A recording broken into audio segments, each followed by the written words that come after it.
Hey there everybody, this is Mr. Green. In this lesson we're going to look at completing the square and the quadratic formula. Let's begin by talking about completing the square.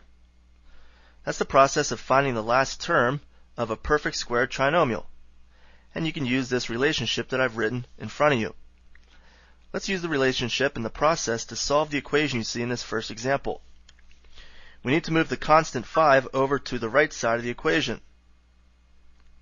And to complete the square, we need to add 36 to both sides of the equation. That balances things out, and it completes the square on the left side. Now, we want to use the relationship that you see above to factor the left side of the equation. We should write x minus 6, the quantity squared. On the right side, negative 5 and 36 add up to 31. So now we want to take the square root of both sides of the equation. And to solve, we add 6 to each side to get x equals 6 plus or minus the square root of 31. So this equation has two solutions. 6 minus the square root of 31 and 6 plus the square root of 31. Now let's move on and take a look at how to use the quadratic formula to solve a quadratic equation written in standard form. Here's what the formula looks like, and we're going to use it on the next example. To use the quadratic formula, our constant in the equation has to be on the left side, making it in standard form. What I want you to do now is pick out the values of a, b, and c and substitute them into the formula to get the next step of our problem. Hit the continue button when you're ready to move on.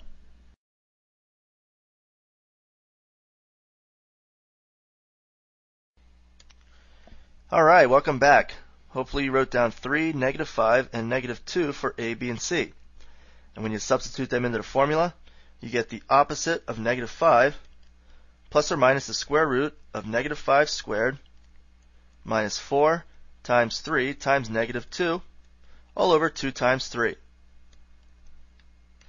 This expression simplifies to 5 plus or minus the square root of 49 all over 6, and the square root of 49 is 7.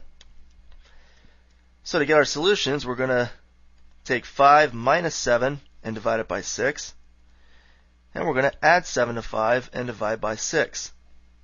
That gives us two solutions, negative 1/3 and positive 2.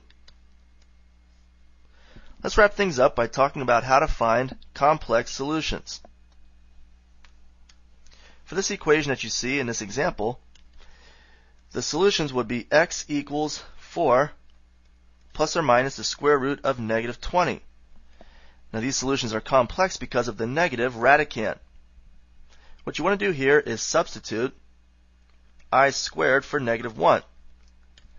So we can write x equals 4 plus or minus the square root of 4i squared times 5 to simplify. We take the square root of 4i squared, and we get x equals 4 plus or minus 2i rad 5. So the equation has the following two solutions: 4 minus 2i rad 5 and 4 plus 2i rad 5. And that's how you handle complex solutions. Well, that wraps up this lesson on completing the square and the quadratic formula. Great job and good luck on the rest of your homework. You can get more Algebra 2 help by signing up for Nutshell Math. I'll see you next time.